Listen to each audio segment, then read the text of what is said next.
Muy buenas noches, 20:30 de esta noche de domingo, la temperatura 31 grados, dice la Dirección de Meteorología, y vemos un movimiento intenso en las calles de Asunción. Incluso en la costanera estábamos viendo un movimiento inusitado a estas horas. Por lo visto hay muchas ganas de hacer cosas todavía en esta noche de domingo. Digo porque mucha gente estaba visitando la zona de la costanera de Asunción, una vista desde arriba bastante hermosa que nos ofrece esta cámara precisamente. Bueno, hoy vamos a hablar de un tema bastante denso. Ahí está la costanera. Miren la cantidad de gente que está en la costanera esta noche. Interesante también el movimiento comercial, me imagino. Por lo visto hay todavía plata. Hay que moderarse nomás porque enero es muy largo, ¿eh? Estamos recién en lo que sería un tercio de este mes. Como suele decirse, el mes más largo que tiene el año. Pero vemos, repito, una intensa actividad en la zona de la costanera norte de la ciudad de Asunción. Y de esto pasamos al tema de fondo. Lo que queremos conversar con ustedes, pero desde una perspectiva distinta. Esta imagen probablemente refleja la noticia más impactante que hemos tenido al cierre de esta semana. Porque esta joven de 22 años, desaparecida desde el 18 de septiembre del año 2020, un tribunal de sentencia concluyó de que está muerta, a pesar de que su cuerpo nunca se encontró y de todo el esfuerzo que hizo el Ministerio Público para dar con el cuerpo de esta mujer. Los miembros del tribunal, a través de pruebas indirectas, confirmaron el relato del Ministerio Público, que fue recogiendo testimonios, también algunas que otras pruebas periciales, muestras de ADN que derivaron en la condena a 30 años de pena privativa de libertad para este hombre, Joel Guzmán, que deberá pasar, conforme a esta sentencia, las próximas 3 décadas privado de su libertad. Desde la prensa se discute la pertinencia de esta condena porque es la primera vez que se condena a alguien sin que aparezca el cuerpo, sin una prueba directa. Sin embargo, hoy no vamos a discutir de eso. Y quizá voy a utilizar ahora algunas palabras que van a generar polémica, pero que hacen al fondo de la cuestión que vamos a debatir con profesionales en cuestión de minutos nada más. En mi interpretación, la condena a muerte de Dayana Espinosa, o Dayana Espinosa, tuvo una muerte agónica desde hace por lo menos 6 años. ¿Por qué 6 años? O pueden ser más incluso. Pero desde que ella desaparece, hacemos la cuenta regresiva a 6 años atrás. Porque cuando esta joven tenía 16 años, se puso a convivir con un hombre de 30. Y de acuerdo al dato, al detalle que se maneja y que se expuso en juicio, desde el vamos tuvo una relación violenta, una relación tóxica. El hombre era extremadamente celoso. Y normalmente o habitualmente la sometía a maltratos verbales y maltratos físicos. Y hay otra cuestión de fondo que también tenemos que analizar. Esta joven hacía un grito desesperado de auxilio, pero lo hacía de manera calculada quizá, u otros, los profesionales de psicología que están conmigo sabrán entender mejor que yo, podrán entender como que eran señales que estaba dando de que alguien pueda protegerla. Porque esta chica le contaba al carnicero, le contaba a su vecina confidente, le contaba a toda la comunidad de Itá de que su marido o su pareja la sometía a golpes habitualmente porque era muy celoso. Todos sabían lo que era el infierno de esta mujer, que padecía maltratos de todo tipo, adjetivos, calificativos, peyorativos, de lo peor. ¿Qué quiero decir con esto? Que el desenlace ya estaba dentro de la probabilidad de ocurrencia y que toda la comunidad tenía las señales de alarma. Ella hizo una denuncia ante un juzgado de J. Augusto Saldívar, una denuncia que de vuelta pone a prueba y hace que el sistema vuelva a aplazarse, porque no se pudo contener el problema, no se pudo solucionar y evitar esta tragedia. También vamos a hablar con los profesionales esta noche cuáles son esos errores sistémicos y dónde está el problema de fondo. ¿Hay un mal abordaje? ¿No hay capacidad de respuesta por parte de las instituciones? ¿Es una falacia aquello de la medida de restricción, de alejamiento? ¿O también es una falacia aquella medida privativa de libertad para que luego la persona ha cumplido el plazo mínimo para estar privado de su libertad, recupere la libertad ambulatoria y pueda cometer el mismo hecho? ¿Qué pasa por la cabeza de un hombre que agrede de esta manera y de forma sistemática a su pareja? Y conste que todavía no estoy entrando al fondo de la cuestión, que es lo que hoy verdaderamente vamos a valorar. Durante el juicio se tuvo como uno de los elementos de prueba el testimonio de una persona que vivió en carne propia y que es el testigo clave, por decirlo de alguna manera, porque es el que puede dar la referencia de lo que era el infierno en el inquilinato de Dayana Espinosa, su pequeño hijo de 4 años. Que en un momento, en Cámara Gesell, los profesionales del Ministerio Público toman un relato y toman elementos que hacen a lo que este chico pudo aportar. Y lo digo con todo respeto porque forma parte del cuaderno de investigación del Ministerio Público. Y él, en medio de ese mundo infantil, con objetos que tenía en la mano, que iba jugando, le relató a la profesional de salud mental que su papá le había golpeado varias veces en la cara a su mamá y que le empujó a un pozo. Y luego, jugando con unos juguetes, el Ministerio Público interpreta, y la profesional de la salud mental, que le estaba dando señales de violencia y muerte. Con lo cual se reafirma la teoría de que Joel Guzmán acabó con la vida de Dayana Espinosa. Y allí nos surge la interrogante: ¿quién se ocupa de los niños? ¿Quién se ocupa de esos niños que sobreviven a la tragedia? Porque este pequeñito ya no podrá interactuar con su mamá.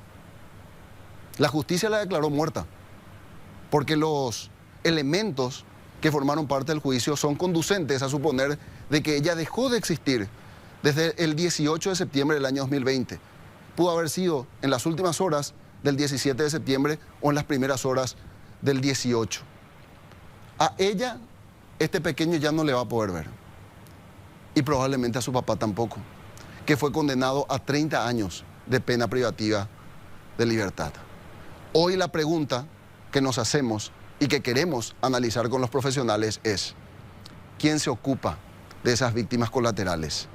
¿Y qué les depara el futuro como sobrevivientes de una tragedia? Bienvenidos a Políticamente Incorrecto. Siempre digo lo que pienso. Y ahora precisamente quiero abordar este tema con los profesionales del área, porque si entramos a jugar con las estadísticas, el escenario es catastrófico. Estamos hablando de que solamente el año pasado, de enero a diciembre, según los datos del Ministerio Público, hubo denuncias en total de 37.925 casos. De enero a diciembre, estoy hablando de violencia intrafamiliar.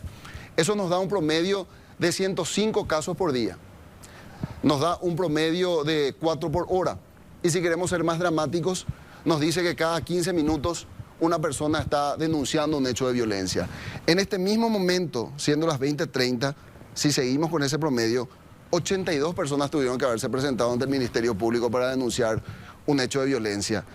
Y en la próxima fracción de media hora, otras 2 tendrían que presentarse.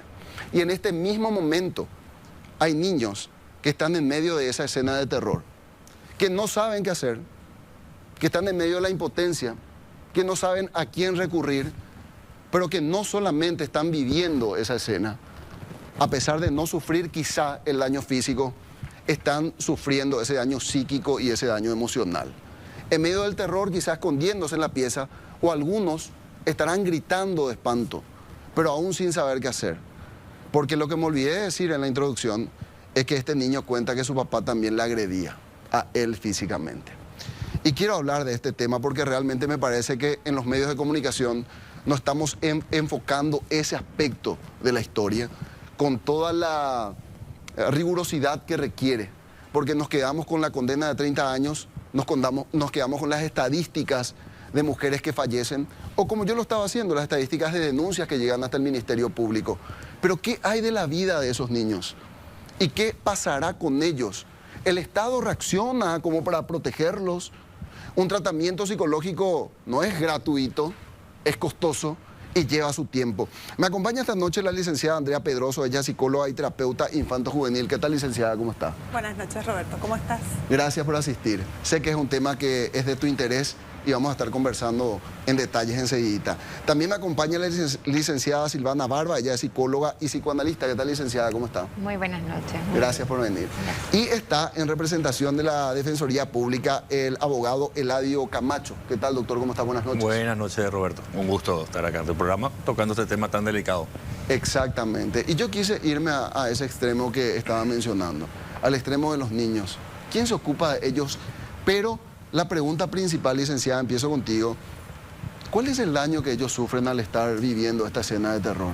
Bueno, tenemos que partir de la base de que, independientemente de que sufran o no violencia ejercida en sí mismos, ya son unas víctimas secundarias al ser testigos, participantes y al estar expuestos de manera cotidiana a una interrupción de lo que esperamos como una vida normal o una vida en el desarrollo psíquico típico.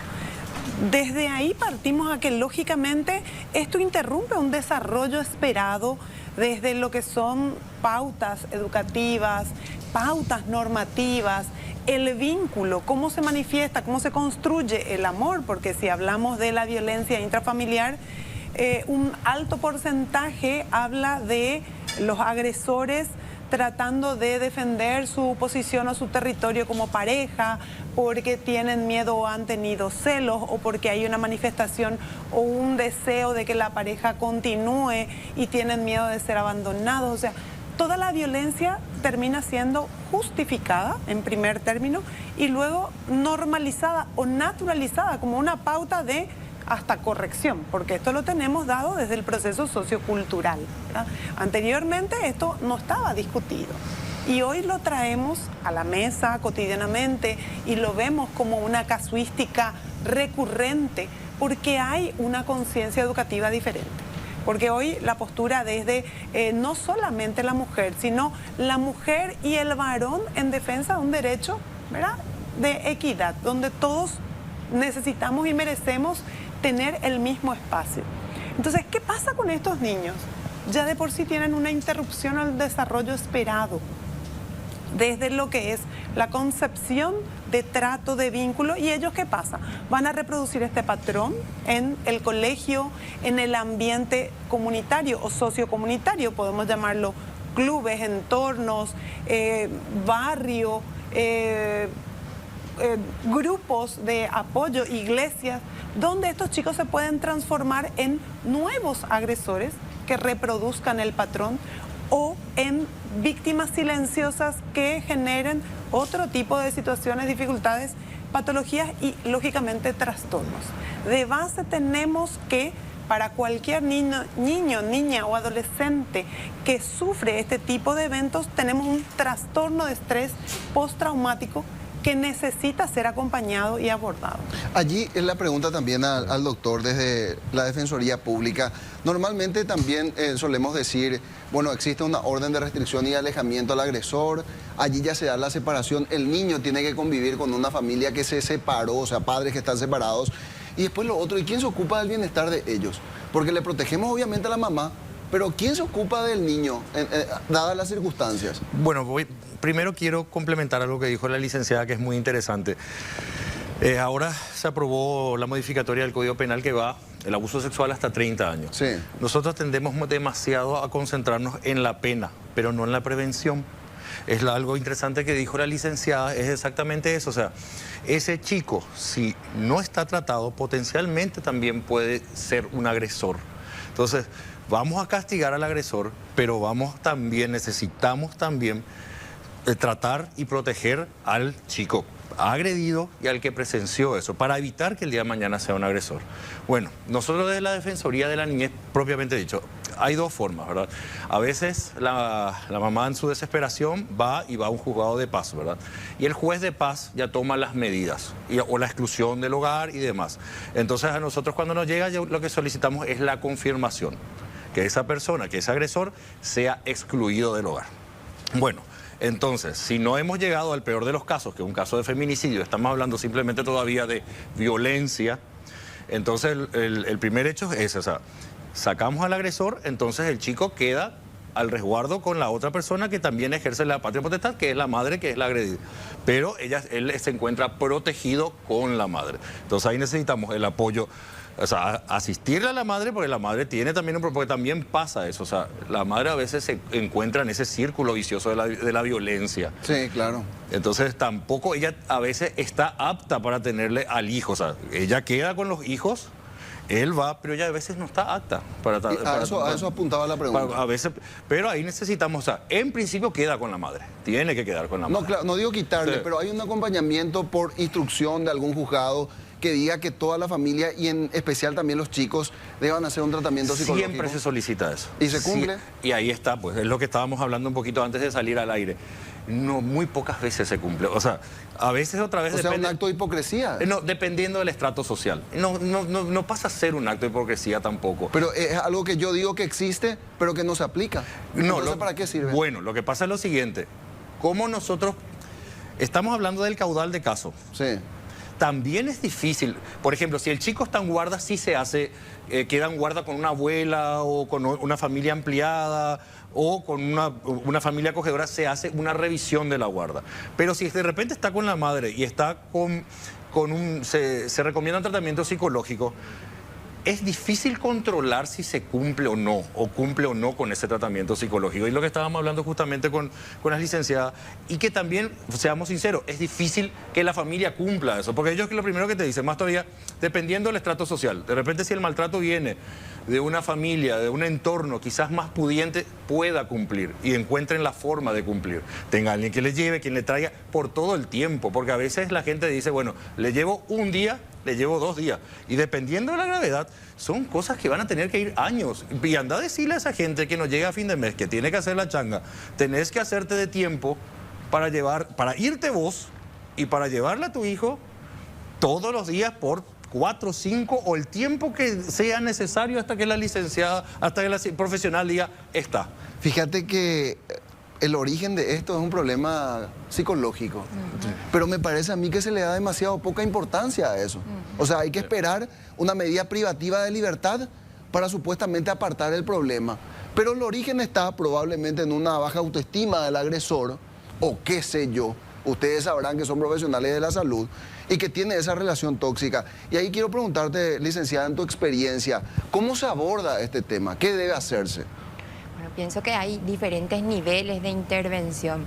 Una es el marco jurídico de protección de los derechos y la otra es un aspecto más comunitario y psicosocial. Entonces, se nos abre un abanico de posibilidades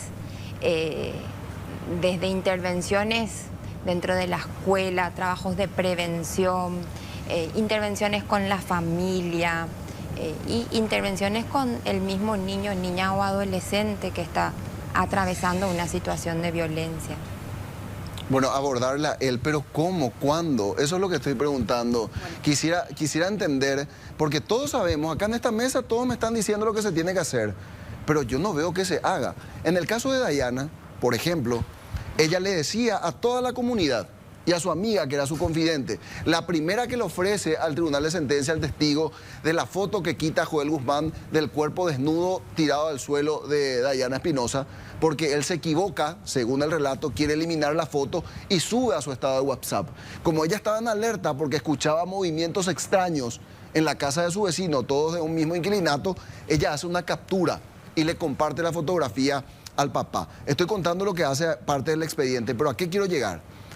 Dayana le decía que este hombre era agresivo con ella, pero que ella no podía salir de la relación, que estaba encerrada, porque permanecía al lado de este hombre supuestamente para precautelar a su hijo.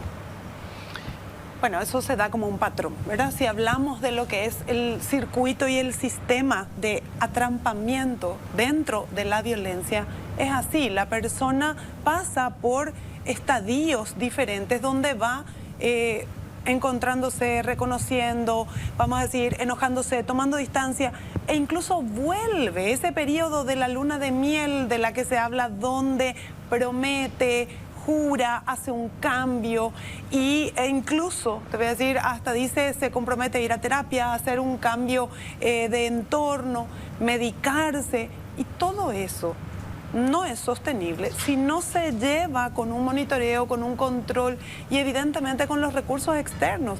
Porque esta misma persona, y en el caso a lo mejor de Dayana, ya estaba tan sobrecargada e involucrada que ella, así como decía, no puedo salir de este sistema, no puedo huir, no puedo dejarlo, me quedo por miedo y tengo miedo de quedarme y no tengo cómo y a dónde ir, porque en realidad el hecho de salir, y no estamos hablando solamente de violencia física, hay violencia psicológica emocional, hay violencia económica, donde se le cierran todos los recursos y la Defensoría nuevamente tiene que intervenir e interactuar para darle un soporte económico con la prestación a esa familia, a esos niños.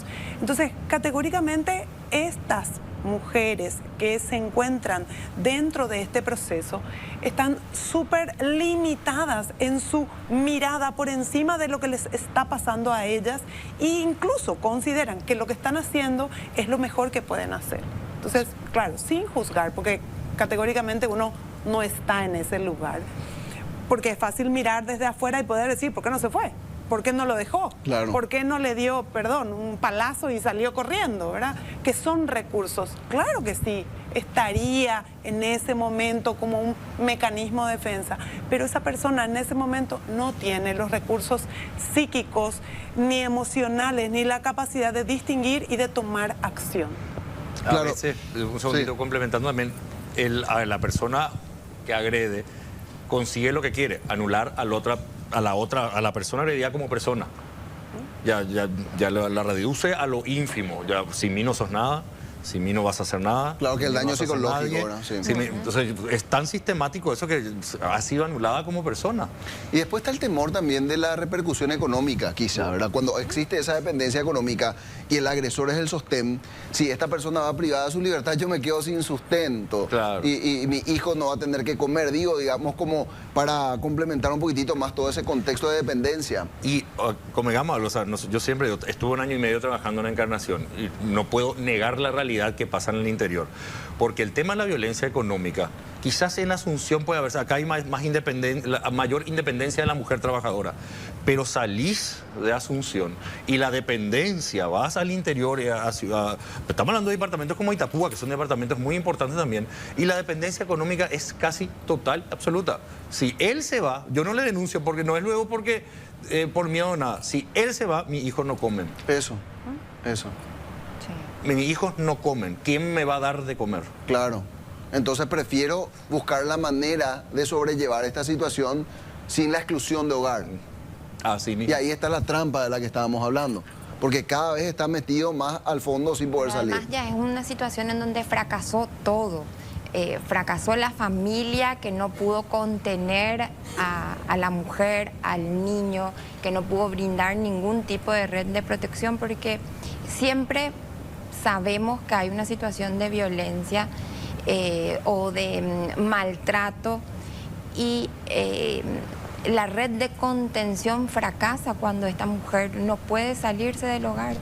La licenciada Andrea Pedroso nos trajo esta noche para compartir, que me parece también bien interesante esto, hacer un poco de pedagogía para que todos entendamos cuáles son los límites o la forma en la que uno tiene que intervenir cuando se da un episodio de violencia intrafamiliar.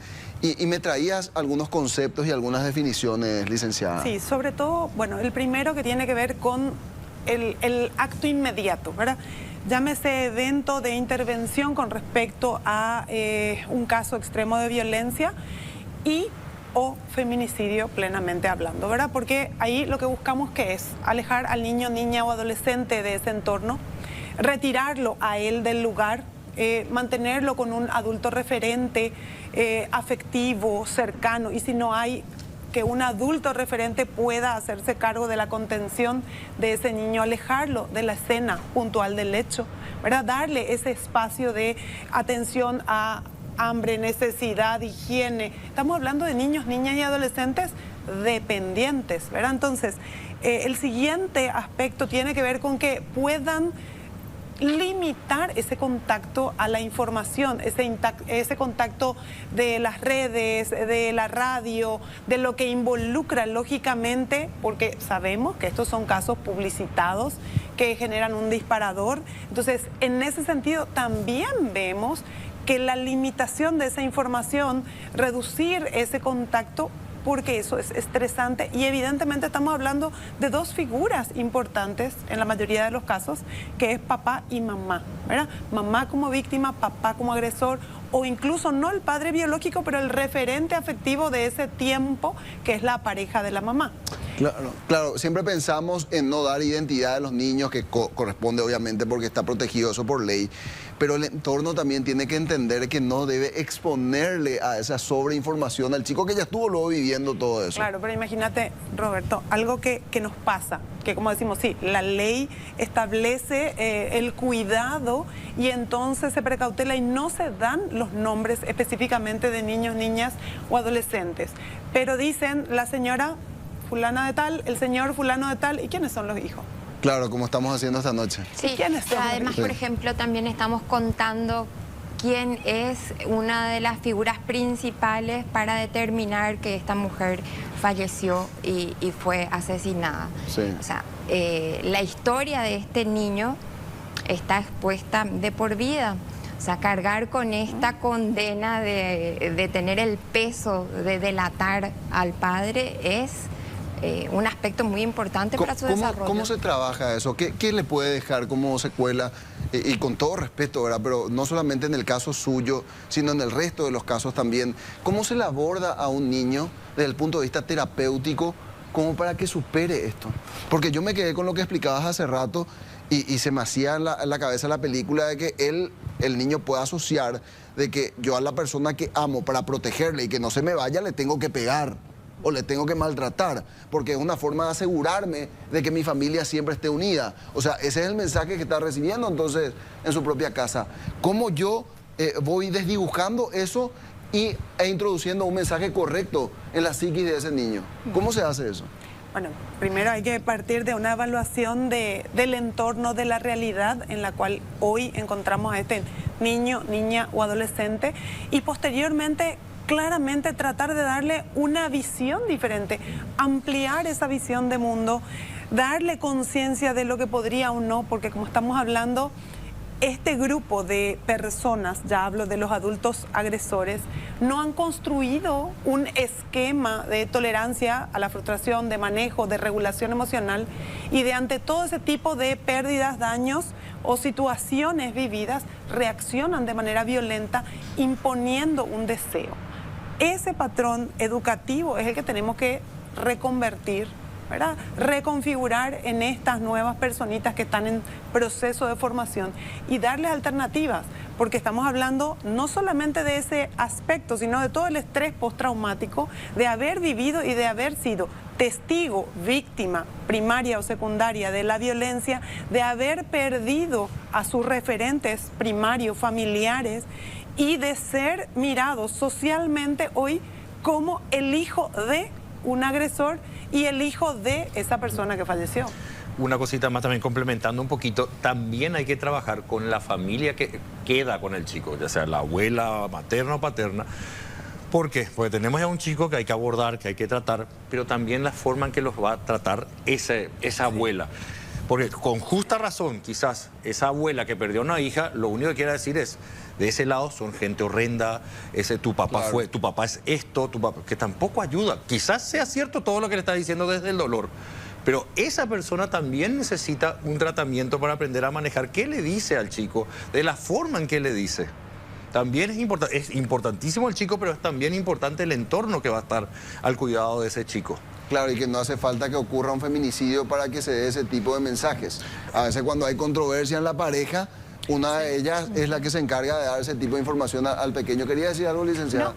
No. Bueno, es un tema muy, muy intenso realmente. Pero antes de hacer la pausa, quiero hacerte una consulta, doctor. Y tiene que ver, además de este tema de la protección del niño y demás, la ley contra toda forma de violencia contra la mujer o la ley de protección integral a la mujer contempla en uno de sus artículos la obligación de que el agresor se someta a tratamiento. ¿Eso se cumple? Bueno, eso sería ya más materia penal propiamente dicha, pero como te voy a decir, es difícil. O sea, en el caso de eliminación de toda violencia contra la mujer, creo que ellos tienen luego unos mandatos judiciales. Sí. Y ahí quizás haya mayor probabilidad. ¿Por qué? Porque está en una sentencia y hay que cumplirla. Y para que se levante su sanción va a tener que demostrar que lo hizo, que hizo ese tratamiento. Distinto es una cuestión de un maltrato donde vos le mandás, o sea, a hacer terapia familiar y demás, que es importantísimo y que quizás no cumplan, ¿verdad? En el caso sí de violencia contra la mujer, bueno, dice, estas son las medidas cautelares y estas medidas cautelares no se van a levantar hasta que vos cumplas con esto. Entonces va a tener que demostrar que fue a terapia, va a tener que demostrar un montón de cosas que quizás de repente en el otro fuero, cuando estamos hablando del niño propiamente dicho, es más difícil de demostrar y de... ¿Y un hombre violento se puede redimir? A ver, ¿Un hombre violento puede dejar de ser violento con terapia? Puede modificar, no podríamos garantizar, acá es el caso por caso, Sí. porque generalizar sería totalmente temerario, ¿verdad? Ahora, el caso por caso, la situación por situación, el impacto, la conciencia, el trabajo, el compromiso e incluso en algunos casos la necesidad de la incorporación de una medicación complementaria para regular el nivel de impulsividad, porque esto que decíamos, y hoy por hoy tenemos muchísimos más casos de desregulación emocional, de incapacidad de regular las emociones, por lo tanto, incapacidad de tolerar el malestar. Y ante mi malestar busco el malestar del otro para satisfacer mi necesidad. Entonces, ahí viene este deseo de imponer mi voluntad. Hacemos la pausa. Al regresar de la pausa, seguimos con estos invitados en esta mesa porque quiero abordar el otro extremo. Estábamos hablando de violencia intrafamiliar, pero también tenemos que hablar del abuso sexual infantil. ¿Cómo se aborda? Recién recordaba el doctor que hace poco se modificó la ley y se amplió la pena para el agresor sexual en niños principalmente. Y hubo un debate en el Parlamento que a mí particularmente me generó espanto, no sé qué me dirán los profesionales aquí de la mesa, porque en un determinado momento una legisladora, para argumentar a favor del aumento de la pena, decía que era necesario equiparar a un caso de homicidio porque los niños víctimas de abuso sexual son muertos en vida, decía ella. ¿Hasta qué punto eso se compadece con la realidad y de qué manera eso puede colocarse de ese modo? De eso también vamos a hablar enseguidita al regresar de la pausa. Ya volvemos. Siempre digo lo que pienso. Decíamos antes de la pausa que ahora en este segmento vamos a hablar acerca del abuso sexual infantil. Hay una ley recién aprobada, modificada, que establece una pena equivalente a un caso de homicidio. Quiero empezar por ahí, doctor, y después hablar del tema psicológico. ¿Qué te parece esto de equiparar el abuso sexual infantil con un caso de homicidio? Mira, como dijimos al inicio del programa, primeramente a veces sí es importante, pero también sería trabajar en la prevención. Quizás en la prevención cuesta más, pues, es mucho más tiempo, mucho mayor inversión. Entonces vamos a hacer una ley que castigue, pero eso es lo que pasa, que creo que con la licenciada van a coincidir también, que el que abusa eventualmente quizás, y en muchos casos, no en todos, fue abusado. Entonces, y si trabajamos en ese chico abusado para que el día de mañana pueda ser una persona funcional y quizás no llegue a ser el abusador, pues tenemos demasiadas leyes que condenan. ¿Y la previa? No, pero además lo que sí está recontraprobado, y yo empezaba dando estadísticas, de que aumentar la pena no es que no tiene como un efecto la disuasión, o sea, no opera de esa manera. Y claro, o sea, si vos analizás a países que tienen pena de muerte, no disminuye el homicidio. Pero en el caso de la violencia o la tentativa de feminicidio, o sea, tampoco. Están las estadísticas del Ministerio Público. Con eso no estoy diciendo de que no se apliquen leyes, que no se establezcan leyes o parámetros o marcos legales. Lo que digo es que hagamos un abordaje más serio a la problemática. Porque si no, no lavamos las manos, ¿verdad? Lo central es el trabajo de prevención y es ahí en donde Paraguay no cuenta con políticas públicas que aseguren una atención en todos los niveles y podamos realmente trabajar de manera preventiva en las situaciones de abuso o de violencia intrafamiliar. Bueno, el abuso sexual en niños que de acuerdo, esto se repite, no sé si se compadece con lo que ustedes tienen como ciencia, digo, desde el punto de vista psicológico, pero lo primero que se repite cada vez que se aborda el tema es, siempre se da en el entorno familiar. Bueno, la casuística y la generalidad nos habla de que la cercanía, la cotidianeidad y la forma más sostenida de mantener un abuso sexual en el tiempo es por la cotidianidad y es por el parentesco o el vínculo. Entonces, eso lo vemos. Esto otro de que a veces se presenta por extraños es mucho más distante y menos cotidiano, y probablemente la casuística de ese abuso sea con mayor violencia y ejercicio de daño en cuanto a lo físico. Ajá. ¿Por qué? Porque para poder ser sostenido tiene todo un proceso, esta cotidianidad del abuso. Yo les traía justamente un poco una definición para poder ilustrar y entender este concepto de lo que es abuso, porque no es solamente el abuso sexual a partir de el tocamiento, el manoseo, la exposición. O el coito. O el coito propiamente dicho, ya sea vaginal o anal, ¿verdad? Entonces, si nosotros miramos este concepto amplio, donde dice que el abuso sexual es todo aquel acto no fortuito, consciente o inconsciente, violento, aunque no obligatoriamente físico y sí siempre psíquico, que sirve exclusivamente para satisfacer las necesidades del adulto y que se practica ejerciendo un poder psíquico y físico, que ataca la esfera sexual de los niños y que se produce con mayor frecuencia en familias que en instituciones, antes que por extraños. Por lo general no es un hecho aislado, causa lesiones físicas y sobre todo psíquicas, que con frecuencia influyen negativamente a lo largo de toda la vida y que afecta y amenaza en un niño a su bienestar, sobre todo a sus derechos, y que el mismo niño identifica como abuso, porque es el niño el que empieza a tomar esta conducta de renuencia, rechazo, no quiero saludar, no quiero ir, quiero evitar, no quiero estar, no me quiero quedar solo, acompáñame, llévame al baño, no quiero dormir, no quiero salir. Tiene muchas formas de manifestar una disconformidad estando en la presencia o frente a ese individuo que está ejerciendo el inicio o un ya abuso sostenido. ¿Qué dice también, digo, las estadísticas o los estudios que se pudieron haber hecho respecto a la conducta posterior no tratada de un niño abusado sexualmente? ¿Tiende a repetir esa conducta? ¿Hay diferencias de si la víctima es un hombre o si es una mujer o no existe esos parámetros? Bueno, en realidad nosotros decimos que cada caso es único, ¿verdad? Ajá. ¿Por qué? Porque depende primero de la cercanía, de la cotidianidad, del tiempo sostenido del abuso, del impacto, de los recursos psíquicos del niño víctima y nuevamente también de la respuesta del entorno o del ambiente familiar. Porque si el ambiente familiar o la red de apoyo no sostiene, culpa, niega o rechaza este tipo de situaciones, menos recursos y habilidades va a tener este niño para poder sobreponerse a esta situación. Quiero reflexiones finales también de ustedes sobre este tema, doctor. Bueno, como veníamos diciendo, es trabajar en la prevención, trabajar con los chicos y trabajar con los padres. O sea, a veces lo que pasa en los tiempos que corren, yo me doy cuenta desde el lugar que me toca que los padres tampoco tienen herramientas. Pasando de... Podés hacer un análisis un poquito más profundo del tema de, bueno, no hay esa educación sexual, entonces la gente es padre porque tuvo relación. Entonces estamos en una generación de padres sin herramientas. Padres que hipersexualizan a sus chicos y le aplauden a la chica, le visten a la nenita como una adulta, la aplauden que perree y después a los 13 años me dicen no sé qué hacer con mi niña que está entrando en la adolescencia.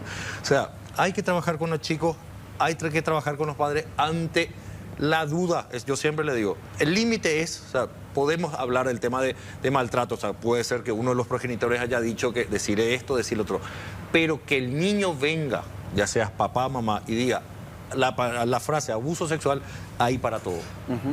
Ahí créele siempre, después se verá. Pero en ese momento créanle siempre, acérquense o a la Defensoría o a la Fiscalía, crean siempre, no dejen pasar, no minimicen. Claro. No minimizar ese hecho jamás, darle la importancia del mundo y tratar de empoderarla al chico. Sos súper valiente, sos una superheroína, en animarte a hacer esto y tratar de no revictimizar tampoco al chico. Que es importante. Licenciada. Bueno, pienso que esto que decía es súper importante una vez que se rompe este secreto, ya sea o porque el niño cuenta o manifiesta con todas estas conductas que nos describían hace rato. Es fundamental creer, es fundamental desconfiar y pensar de que hay algo que está ocurriendo y intervenir. Muchísimas intervenir gracias. de manera preventiva y brindando atención integral. Que es lo ideal. Muchísimas gracias a ustedes por su tiempo. Es corto el tiempo realmente en televisión, pero queríamos por lo menos dar esta primera aproximación al abordaje correcto de esta problemática y por sobre todo entender ese fenómeno que estamos viviendo y que las estadísticas confirman que va en un aumento sostenido lastimosamente.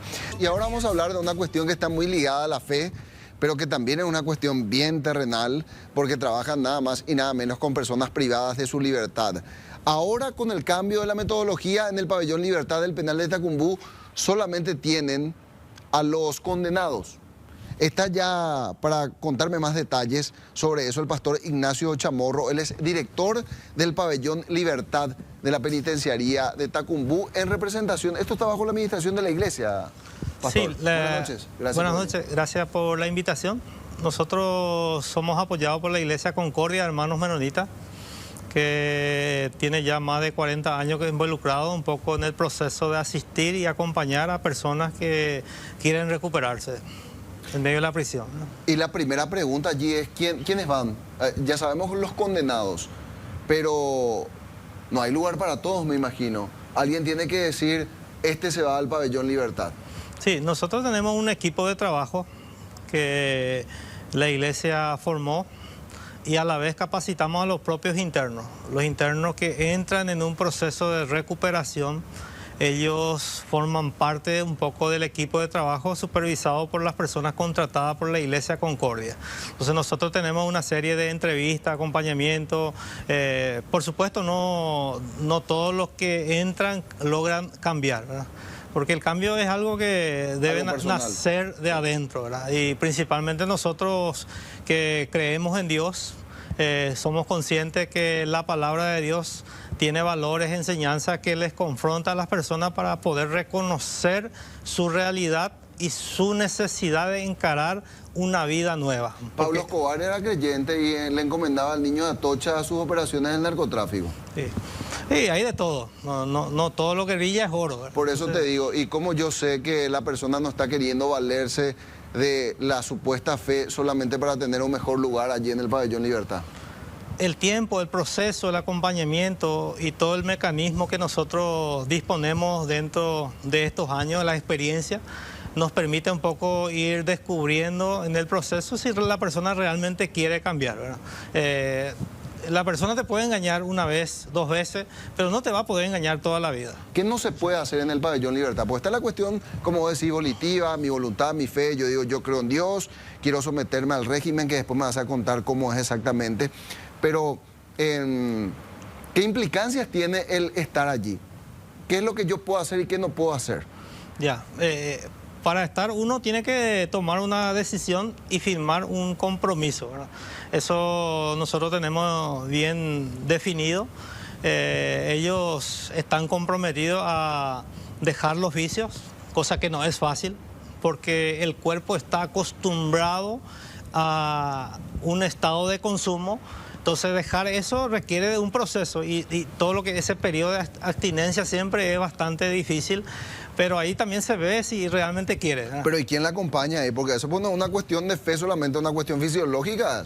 Totalmente. ¿Y No, quién, hay médicos o alguien que la psiquiatra? Aparte de todo lo que es la labor de la iglesia, están los psicólogos de la institución, están los médicos, y es un trabajo multidisciplinario que abarca varias facetas y son procesos, no es de la noche a la mañana, ¿verdad? O sea que ustedes pueden denegar que alguien ingrese al pabellón Libertad, digo, nomás por como conformaron un equipo de evaluación.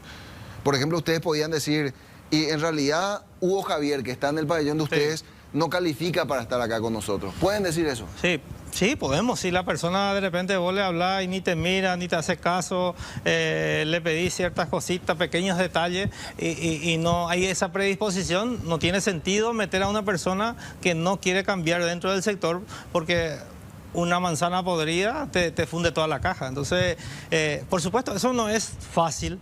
Y es una noticia que no es agradable también darle a las personas, a la familia, porque ver un lugar ordenado, un lugar limpio, un lugar donde las condiciones da para que las personas vivan de una manera distinta, muchas personas quieren entrar. Pero no, lugar para todos tampoco tenemos, ¿verdad? Hoy día, ¿cuántas personas entran en el Pabellón Libertad? Nosotros disponemos para 500 habitantes. Ajá, ¿y pero cuántos en están? realidad atender a 500 habitantes es una tarea no fácil, ¿verdad? Claro, No, ¿y cuántos están hoy día? Y nosotros tenemos ahora mismo cerca de 460 internos, ¿verdad? ¿Y en cada celda cuántos entran? Y nosotros tenemos habitaciones para 3 personas, que son 2 por 2,5, ¿verdad? Y no tienen ni baño, y los baños son baños comunes que están dentro de cada bloque, ¿verdad? ¿Y cuánto tiempo pasan en la celda los internos del Pabellón Libertad? Y ellos están de las 8:30 de la noche hasta las 6 de la mañana. ¿Y después qué hacen? Y posteriormente ya tienen un periodo de control, que cuando asumen la guardia ellos tienen que estar listos, preparados para pasar, y posteriormente ya lo que tienen un lugar de trabajo pasan para poder cumplir sus funciones, ya sea en la carpintería, artesanía. Después están los horarios para estudios bíblicos. Nosotros trabajamos mucho con la Biblia porque creemos y somos personas que inculcamos la fe. Y a través de la Biblia enseñamos valores y principios para una vida diferente. Trabajando primeramente, ellos tienen que asumir que han hecho mal en la vida, y por sobre todo reconocer su condición ante Dios. Claro, no, es ese que a mí me incriminaron nomás y yo no hice. O sea, tengo que aceptar mi culpa para poder acceder al proceso de redención. Claro, nosotros no cumplimos papel del Estado ni el papel de la justicia. Ajá. Ellos tienen una condena, nosotros no vamos a Ya no buscar hincan sobre eso. Claro, nosotros no trabajamos sobre eso, nosotros trabajamos más profundamente Para restituirle para al que ser ellos humano. puedan volver a tener una relación con Dios. Para muchos quizás suene eso algo sin sentido, pero la fe tiene un rol sumamente importante en la vida del ser humano. Si vos te vas al hospital y encontrás gente enferma, que no tiene fe, que no tiene esperanza, son gente que posiblemente no se recupera. Pero gente que va al hospital y en medio de su dolor, en medio de su enfermedad, tiene una fe, son personas que a la larga se recuperan más rápidamente, ¿verdad? Y en la cárcel lo mismo. En el caso de Hugo Javier González Alegre y Miguel Ángel Robles, ¿ellos dónde están allí en el Pabellón Libertad? Ellos estaban en la admisión, especialmente Hugo Javier ya pasó al pabellón F, Pabellón 295, Sí. y mañana Miguel va a pasar a otro pabellón, que seguramente a la mañana lo vamos a definir, y vaya a pasar al bloque común normal, donde va a vivir con otros 2 personas que están dentro de la población, ¿verdad? ¿Y quién decidió que ellos no estén en la misma celda? No, y donde haya espacio le colocamos. No precisamente. ¿No pidieron estar juntos? No. ¿O no se le iba a permitir luego tampoco? No. ¿No había problema con eso? No había problema, pero nosotros ya definimos que cada uno va a tener un espacio y un lugar, ¿verdad? ¿Y cuál va a ser el régimen de Hugo Javier, si se puede saber? Él mañana, por ejemplo, ¿a qué hora se tiene que levantar? Y normal como los otros, a las 6 de la mañana. ¿Y qué es lo primero que tiene que hacer? Y se prepara para el control. Entra el guardia y tiene que pasar el control como cualquier otro, ¿verdad? Control es ver si él está allí en su celda. Sí. ¿Y qué más implica el control? Y solamente eso. Después también a veces hay un control rutinario de la penitenciaría, que eso nosotros no manejamos, es algo administrativo que ellos lo manejan, ¿verdad? Pero Claro, termina ese control que es ya de la Administración Penitenciaria General, y luego de eso, ¿qué hacen ya ustedes con su programa que tienen? ya, ahora él está en un periodo de adaptación. Ajá. Quizás un poco más adelante, de acuerdo a los espacios y lo que disponemos, ellos van a tener que cumplir también una función dentro de su estadía, dentro del pabellón. ¿Qué puede ser Por qué? ejemplo, ahora ellos, por supuesto, posiblemente la escuela y el colegio ya no lo van a hacer porque ya lo terminaron. Sí. Pero pueden cumplir otros roles dentro del proceso, ¿verdad? Que nosotros sí o sí con el equipo de trabajo lo vamos a ir definiendo, ¿verdad? ¿Qué puede ser, por ejemplo? No, ahora mismo No se te ocurre. no tengo algo en mente, pero sí o sí siempre hay espacio y lugar para que ellos puedan puedan acoplarse. Y más todavía, si tienen la preparación y la capacidad, en algún momento se van a involucrar en algunas actividades que ellos puedan ser acompañados, porque también eso la parte judicial exige, ¿verdad? El condenado sí o sí se tiene que ir ocupando en áreas, ya sea de educación, trabajo o actividades que ellos también puedan ser útil dentro de su estadía en el penal, ¿verdad? ¿Y a qué hora estudian la Biblia? Y tiene su horario seguramente todavía el grupo, porque ahora estamos en vacación y generalmente en enero no se para un poco todas las actividades religiosas. Lo que sí o sí tenemos son los cultos, y los lunes, por ejemplo, a las 8:30 de la mañana tenemos un tiempo de meditación y de oración, que más o menos lleva unos 15 a 20 minutos, donde compartimos una palabra y toda la población está ahí atento y escuchan y salen al patio. Salen al patio. Y hay una prédica. Y hay una reflexión, una prédica. Y allí Hugo Javier sí o sí va a tener que participar. Todos los habitantes tienen que estar. No puede decir, no, yo no, pues además tiene que ser creyente para estar en el pabellón, ¿verdad? Eso es un requisito. No es requisito fundamental, pero sí tiene que estar dispuesta a participar en las actividades. ¿No? Yo puedo ser un ateo, pero digo, estoy abierto a aprender. Claro. ¿Tenés de Nosotros eso? no podemos imponer la fe a nadie. Pero tenés gente que Sí, es atea. hay católicos, hay personas que de repente tienen otra fe. Lo que sí, nosotros tenemos que trabajar en ellos con los principios y valores. No creo nomás que nadie te diga soy ateo porque corre el riesgo de no entrar. Pues. Y ahí lo que uno tiene una vida mejor en el pabellón Libertad que en el resto de la población penitenciaria. Y no sé si llamarlo una vida mejor, porque pero más seguro por lo menos estás. Más seguro sí, pero porque viste que es la cárcel. Claro. Lo que pasa es que a veces la sociedad también de repente busca que la gente sufra y pase mal y todas esas cuestiones, pero nosotros somos respetuosos de los derechos humanos y más todavía como gente de fe tratamos de aprovechar cada oportunidad para poder inculcar valores que puedan marcar la vida de la persona. Porque al fin y al cabo, te cuento algo muy personal. Sí. La iglesia en algún momento dado marcó principios y valores en mi vida, porque también yo estaba preso. Sí. Cosa que mucha gente a lo mejor no sabe. O sea, vos sos una persona que cometió un hecho delictivo, que fue privada de su libertad y que te recuperaste gracias a este programa. Si vos mirás las acusaciones y el tiempo que estuve en la cárcel, vas a decir, esta persona no se puede recuperar. ¿Cuántos años estuviste en la cárcel? Estuve 5 años, 4 meses. ¿Por qué tipo de hechos? Primeramente estuve por un hecho de robo, de los cuales fui culpable, pero salí inocente. Ajá. Pero cuando salí de la cárcel, 20 días después, justo la persona que me denunció, me mandó a la cárcel, se le asaltó y se le mató. Y me involucraron a mí. O sea, vos saliste, recuperaste tu libertad y en eso le matan a esta persona que te denunció. Sí. Y vos eras el principal sospechoso. Uno de ellos. Tuvimos 24 personas involucradas en ese caso, de los cuales nosotros, por supuesto... ¿Qué caso fue ese? Esto fue en el año 96, 1996. ¿Y cuál fue el caso? Caso María Cristina de Luque.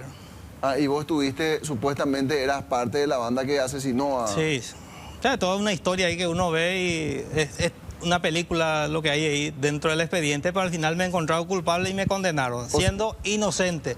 Cosa que ahí me podía ver por todo el daño emocional y el dolor y toda la frustración, mi vida se pudo haber fundido, pero la iglesia, la fe, tuvo un rol protagónico ahí, porque al fin y al cabo, cada oportunidad, cada espacio, tuve la oportunidad para aprender y cuando me di cuenta pude dar un paso por Jesucristo. Hoy estoy así, hoy tengo una familia feliz. La gente que, mucha gente a lo mejor no sabe y me llama pastor, me ve como una eminencia, alguien que es importante, que cumple un rol y me respeta, me valora, pero detrás de mí hubo una historia de dolor, de frustración, de errores. Estuviste en lo más bajo. Claro. Ahí en la cárcel conviviendo con los peores criminales. ¿Y cuál fue el elemento para entregarte a tu fe? ¿Qué fue lo que pasó? ¿Qué te convirtió, que hizo el clic en tu cerebro para que cambies tu forma de vida? Principalmente estudiar la Biblia. Pero ¿qué pasaje o qué experiencia viviste al estudiar la Biblia que te transformó? Por ejemplo, este pobre clamó y el Señor le oyó. Cuando estuve en una situación muy difícil de dolor, de frustración, donde parecía que el mundo se terminaba, porque muchas cosas pasan en la mente de una persona que sufre una injusticia. ¿Perdiste tu familia? Le rogué al juez José Gualdí Servín cuando visitó una vez la cárcel, le dije, yo no tengo que... Le rogué, le lloré, y ni una palabra me dijo. Y posteriormente me condenó. Claro, porque vos para la justicia de los hombres era un criminal. Ay, ¿sí? ¿Y quién te va a creer? Y además, ¿qué criminal dice yo si yo hice? Sí. También, ¿verdad? Sí. Y una defensora pública que se fue acompañó al magistrado, después me visitó y me dijo, yo te creo, quiero trabajar por vos. Y le firmé el papel, no tenía nada que perder. Y después con el tiempo me ayudó y salí de la cárcel. Y en ese momento ni te imaginabas que vos después ibas a estar como pastor del Pabellón Libertad. No. ¿Cuánto duró tu proceso de conversión, por decirlo de algún modo? Y yo creo que todo el tiempo que estuve en la cárcel tuve que aprender. ¿Te refugiaste en la fe? Claro, me refugié, entré, me profundicé, me di cuenta de mi situación y a medida que iba aprendiendo también iba enseñando a otros internos. Pero ¿y cuántos de los amigos tuyos de la vieja vida también se reconvirtieron contigo o se burlaban de vos? Sí, en ese momento, por supuesto, la gente ahora que está en la cárcel agarró una Biblia, que te venías a tanguear, como dicen en la cárcel, sí. Es un montón de cositas, pero uno si quiere realmente y encuentra valor y ve en la fe una oportunidad y se confronta con su propia realidad y ve su necesidad de Dios y se agarra por Dios. Por ejemplo, la Biblia te habla de que de modo que si uno está en Cristo, nueva criatura es, las cosas viejas pasaron, y aquí todas son hechas nuevas. Los valores, los principios de la palabra entró profundamente en mi vida y comenzó algo nuevo y que eso se hizo, fue creciendo cada vez más. Yo al salir de la cárcel tuve que terminar mi colegio y la escuela, porque en la cárcel en esa época no había la posibilidad de terminar el colegio. Y terminaste. Y terminé afuera. Por último, allí en el Pabellón Libertad hay pedófilos, hay abusadores, hay narcotraficantes. Hay de todo. Nosotros no discriminamos por su delito a nadie. Lo que sí o sí ponemos énfasis en la importancia de respetar los reglamentos, de someterse a todas las actividades que nosotros podemos acompañar a los internos, todo lo que es el régimen penitenciario, que la ley de por sí está establecido. Si ellos caminan, nosotros les acompañamos. Nosotros no somos quien para juzgar por sus delitos, porque al fin y al cabo ellos van a tener que lidiar con las consecuencias de sus pecados o de sus errores en margen a la ley, ¿verdad? Sí o sí eso lo tienen que enfrentar y nosotros no hacemos parte de eso. Lo que sí, le transmitimos la fe, la esperanza y la necesidad de caminar un nuevo camino con valores y principios de la palabra. Pastor, muchísimas gracias por tu tiempo y por venir a Políticamente Incorrecto esta noche.